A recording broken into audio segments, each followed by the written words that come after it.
All right, guys, welcome back to the Pocket Mats channel. It's Maddie here, and today we're going to talk about the best decks for the upcoming ranked season. That's right, ranked battles start back up in just a few days. I'm recording this on Friday. Typically, I do my best decks for ranked videos on Friday, and I believe the ranked season starts up on the 15th, which is Monday. And on Monday, we're going to be doing Meta Monday after this weekend's tournament. By the way, you should go register for PMPT number 35, link down in the description below. So, yeah, this is kind of like a preemptive type thing. I do think the results this weekend will likely define how we understand the metagame going into the ranked season, but it's, like I said, it's Friday, so we're going to do the video today. The metagame is very interesting. I'm wearing a hat, by the way, today, so there you go. Enjoy the hat. Any Knicks fans out there, feel free to laugh at me in the comment. I actually like the Knicks team, you know, but you guys can make fun of me. That's fine. I am a Celtics fan. That being said, guys, let's just get into it. The metagame is so strange right now. Probably the most all over the place that we've ever had Pokemon Pocket to be. There's more quality decks now than ever before, and it's really hard to kind of get a read on the metagame. I think ranked is going to be kind of tough. I think you're going to have to get in there and see what decks you're seeing a lot of, and then maybe make your decision based on that. But realistically, you know, there's probably 30 decks that you could use to easily get to Master Ball rank this season. And if you're watching this video, these are my personal top picks. I spent so much time over the last few days. I was busy yesterday, so no video. I apologize. I'm going to do an updated tier list on Tuesday next week as well, so stay tuned for that for ranked. But anyway, I spent so much time looking through the metagame, trying to get an understanding of things, trying to pick up on trends. It really is a bit all over the place right now, but I'll do my best to cover things as I see them in today's video. Don't forget to like and subscribe. Let's get into it. Okay. So the first deck we're going to talk about today is Magnezone, because there's been some progression here with Magnezone Miraidon. People are no longer playing Oricorio right now, and I think that that's a big reason for that is a lot of decks do have Oricorio counterplay just kind of built into them.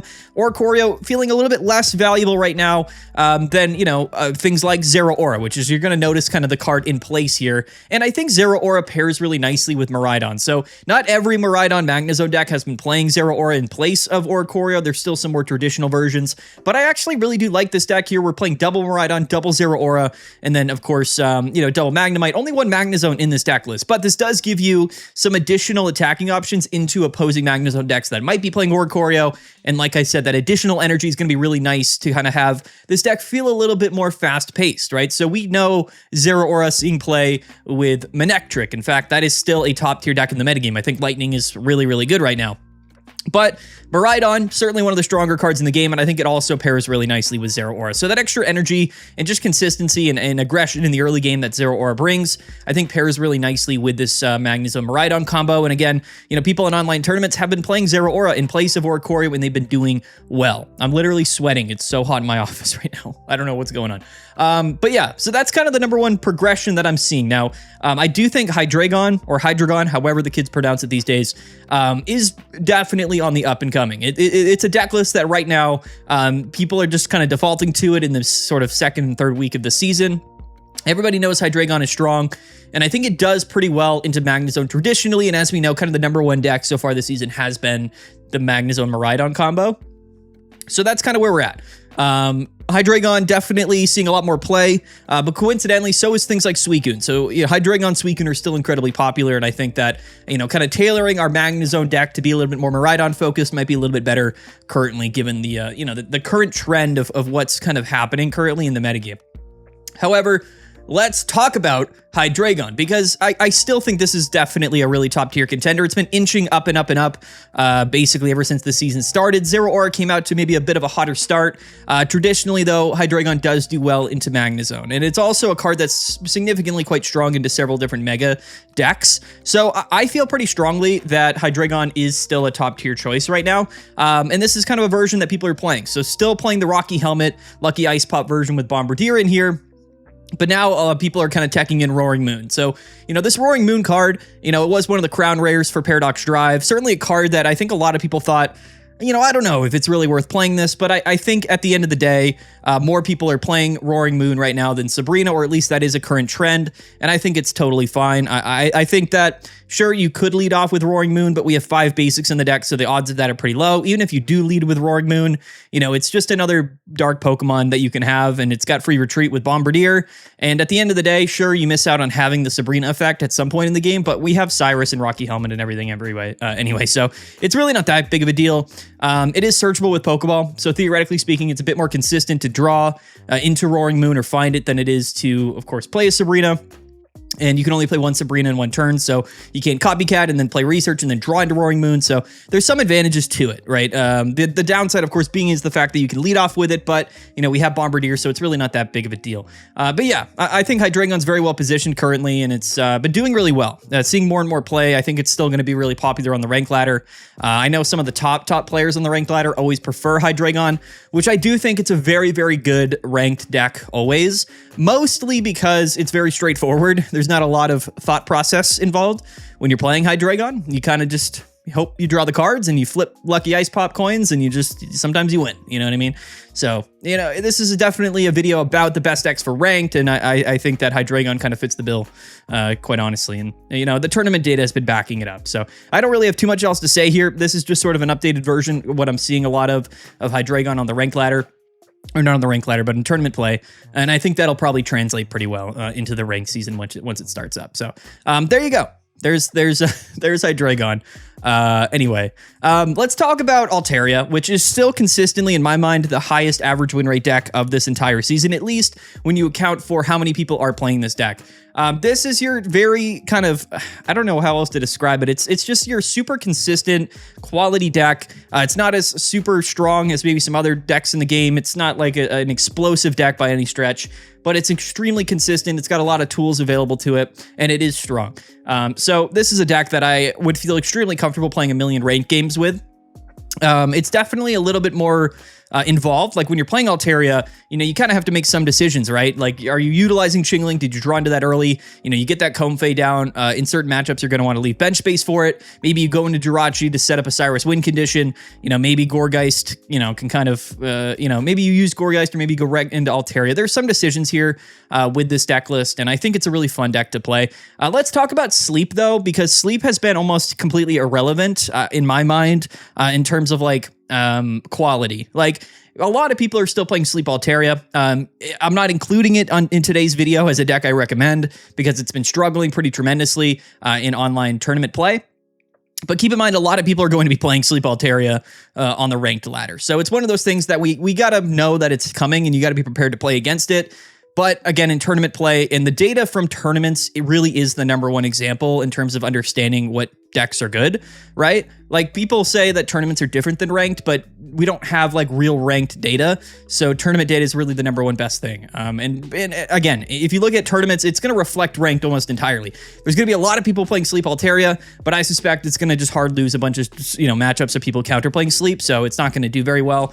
If you did want to play Altaria, this would be the version that I highly recommend. And you're just going to have an opportunity to win into way more matchups than you would playing Sleep and get hard countered by certain decks. So this is a deck that really hasn't changed at all this season. There wasn't like much new cards that came out for Altaria in this new set besides Espeon. Iron Valiant, Iron Crown, definitely sort of fringe meta type stuff here, but I think at the end of the day, if you're playing Altaria, you're either playing Sleep, which, by the way, like I said, really isn't something I would recommend, or you're playing Gourgiest, and I think this is definitely the better version. So I've been saying that for the last couple of weeks now, but I still think that in the deck list hasn't really changed much at all, quite frankly. But next up is Manectric. So coming off its win last weekend, Lightning has won back-to-back PMPT tournaments, and I think Lightning is just exceptionally strong. I think that both Lightning archetypes right now, whether it's Miraidon or Manectric, really feel like they're right in your face. They're really aggressive. Manectric is hyper consistent. Miraidon is a little bit like, it's aggressive and it can be extremely strong in the late game, but it's kind of less consistent overall. This Manectric deck here, we are playing 1 PCL, double Rocky Helmet, double Electric Generator. So we're kind of just going all in on getting those energies up and running, and being able to effectively just get into Manectric as early as possible and kind of utilize it to just sort of win games early. And that's one of the big things. Like, I think the consistency and the pace makes Manectric a top tier deck. this season and in previous seasons. It kind of got forgot about a little bit, but at the end of the day, for a non-Oricorio Lightning deck, it's potentially one of the best we've ever had. And I think it's going to continue to do well this season. It's a deck that I really like for Ranked because of how quickly the deck does things, right? You're going to know pretty early whether or not you have a great chance of winning a game or not. And that's a really big upside, I think, for Ranked if you're going to be spamming the Ranked ladder.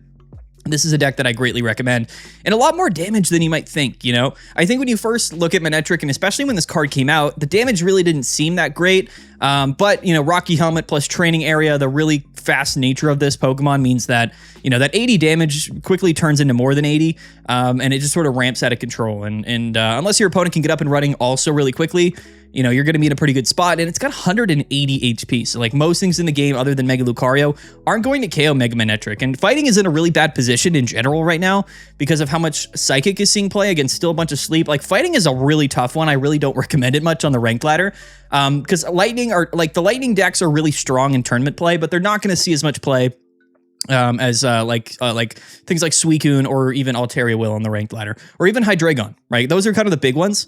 You have Lightning, Suicune, Hydreigon, and Altaria. Like, that is sort of the core at the very, very top of the metagame. You might see some Fire, and which is why I'm also kind of shying away from like some Steel type decks, which all of them are fine. Steelix and Scizor is fine. They're not on the list today, but there's certainly going to be some Blaziken and Charizards, right? Because people like to play Fire decks in Pokemon Pocket. If there's anything I know about the general player base is that they have an affinity of playing Fire decks.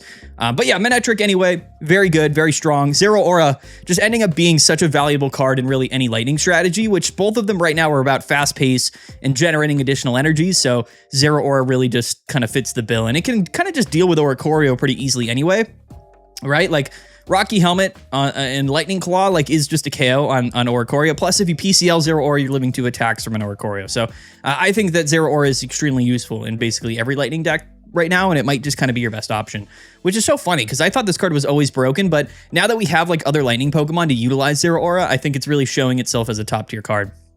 Let me take a drink real quick. That's right. Let me get that Diet Coke in me. Don't forget to hydrate with your Diet Cokes. No water today. Probably should be drinking water. Next up is Suicune, another deck that, you know, it kind of changes sometimes. Like, it's really that 19th, 20th card in Suicune that gets swapped around. Here's a deck list that is playing 1 Copycat, 1 Cyrus, 1 PCL, and then 1 Mars. So Hand Disruption is always pretty funny. This season, like more than other seasons, I just don't really think Hand Disruption's seen a little bit more play, like particularly it kind of just sees play in Suicune. It feels like no other deck really wants to play Hand Disruption, and I completely understand why. Something like a Field Blower or even a red card might be a better choice in Suicune. This is just an example of a recent tournament I saw where someone was playing Mars, so I just wanted to be like, hey, look at, you know, you can play Mars in the deck. Quite frankly, 99% of your games are going to operate the exact same way with the 19 cards you're going to be playing in Suicune. Back in the day, like with Suicune Greninja, you always used to play Mars because it was really important for the mirror matchup to try to make it so your opponent didn't have Cyrus on their turn at the end of the game so that you would have that win condition. But if you're playing Suicune mirror matches a lot, quite frankly, I think Cyrus could be a pretty good choice. This deck doesn't care that much as much about Greninja, or it doesn't care as much about Cyrus than Greninja did because, of course, Chien-Pao doesn't care, just hits the bench. But Suicune continues to be a top-tier deck. It might be the #1 deck this entire season, which is crazy considering how much Lightning is in the metagame, but other than the Lightning decks, you kind of feel pretty great about everything else. And that's what the crazy thing about Suicune. It continues to be very, very strong. I think that the future of Pokemon Pocket water decks is Suicune. Like, I don't think, like, unless something comes out, everything will either have to be played with Suicune or it just won't see play if it's a water type deck. And I think it's kind of similar with Lightning type and Magnezone and stuff. But anyway, shout out to Suicune, continues to be such a strong deck. And yeah, I mean, at the end of the day, when you're playing on the ranked ladder, like this season didn't give us a bunch of like, it didn't give us too many like crazy new things that are brand new, right? Like new archetypes. So what it did do was sort of update some archetypes, but the thing is that the #1 top most played decks of the season are going to be the decks that we've been seeing before, maybe just updated a little bit. So Suicune's one of them, Hydreigon's one of them, Altaria's one of them, and then Lightning and Fire, and to some degree you're probably going to see. But that's the core basis of it. Suicune's been performing extremely well. In fact, I feel very confident about Suicune this weekend and then the next weekend and throughout this entire ranked season. It would probably be one of my top choices. But yeah, shout out to Suicune and Chien-Pao. Now, the last two decks today, we don't actually, we don't have a wild card, a weekly wild card for today's video, because I really don't think there is sort of a wild card type deck. Last week, the wild card was Donphan, or not Donphan, it was Great Tusk in Miraidon, which, I do think is still, like, I think that is probably like the fighting deck. Like, we'll get to it in a little bit. But anyway, let's talk about Sceptile. There's no wild card this week, but we'll talk about it. Sceptile, I still feel pretty strongly about. Recently, grass decks have been kind of not doing very well, but what scares me about grass not seeing a ton of play more recently is that, even though fire decks aren't seeing that much more play, like Blaziken popped up and it kind of faded away a little bit, grass decks are also starting to fade away, and it's really scary because I think Hydreigon has a really tight grip currently on the metagame and at the very, very top. Suicune beats Hydreigon, but so does Grass, and so does Sceptile. People just haven't really been playing this as much this season. There's a couple of reasons for that, but at the end of the day, I think Sceptile is probably still your best bet as far as Grass decks go. I don't feel as strongly about Sceptile here as I did basically all of the decks that I've covered previously, but I do feel better about Sceptile than I do things like Lucario right now into all of the lightning or all of the psychic type decks. And I also feel better about Sceptile than I do the steel type decks in a weird way, even though they're both weak to fire, and fire isn't even that popular.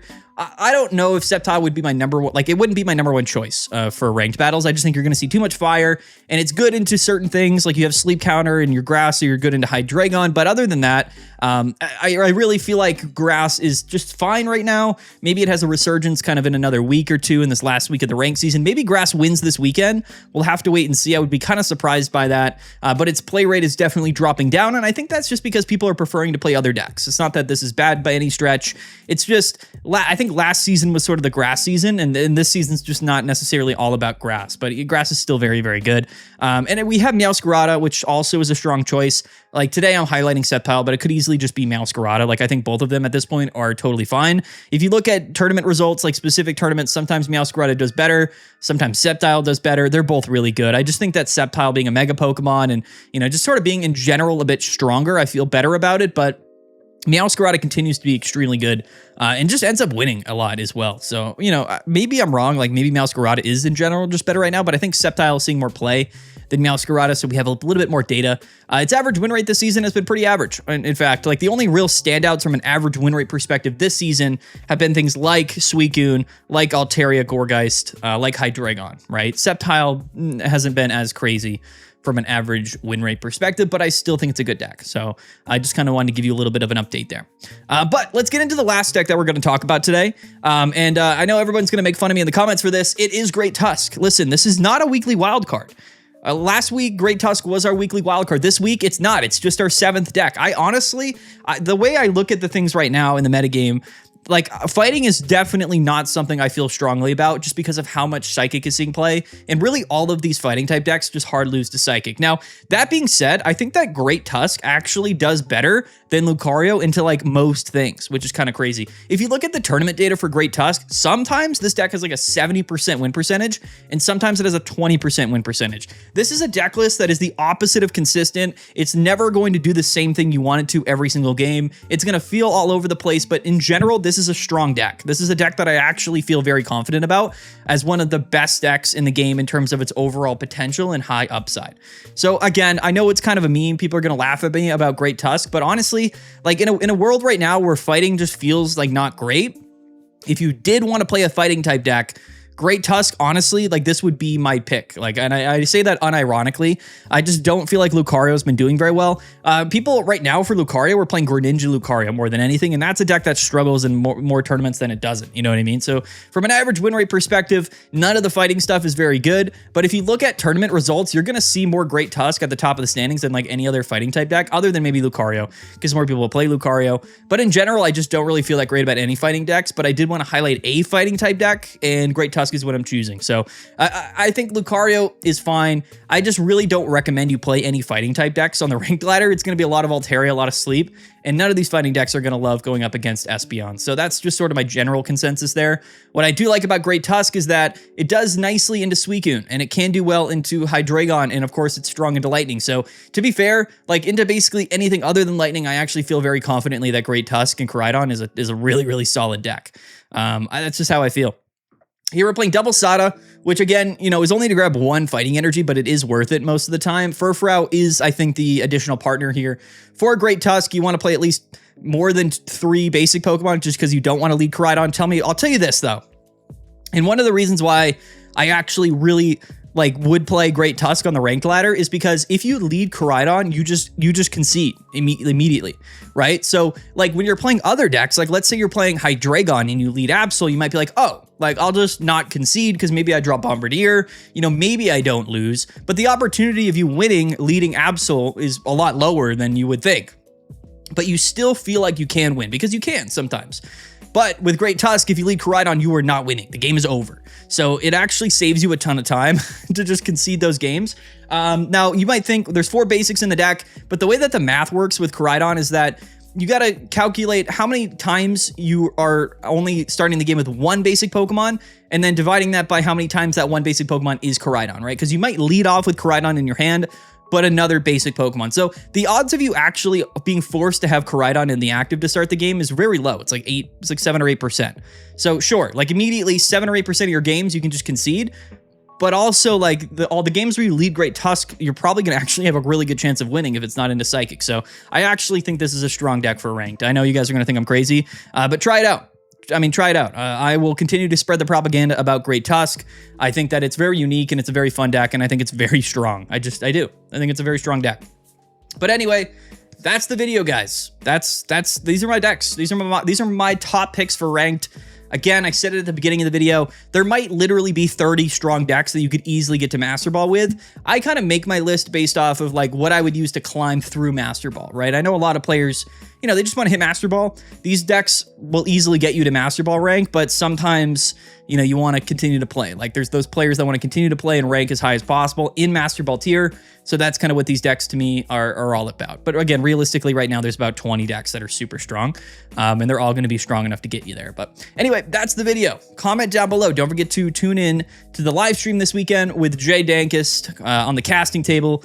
As always, it's going to be super fun. And PMPT number 35. Link to register down in the description below. It's free to enter. It's super fun. You guys should definitely come out and compete and maybe get featured on Monday's video. We'll see what the results are. I'm actually really interested because I think with ranked coming out on Monday, a lot of people are going to be very, very interested on in terms of like, you know, what happens at the tournament this weekend. And they'll kind of use that data to justify what decks they're maybe going to choose to play on the ranked, the ranked ladder. But I don't really suspect it'll be much different than what we talked about today. Maybe I'm wrong. We'll have to just sort of wait and see. But tune in on Monday for sure for when we break down the results. And then I think next week, actually, we will be getting the, or is it the week after? I forget. We should be getting the trailer for the next set sometime soon. Maybe at the end of next week. We'll have to see. But anyway, that's the video, guys. Don't forget to like and subscribe. We'll see you guys later. Peace out. Have a good one. And yeah. Bye.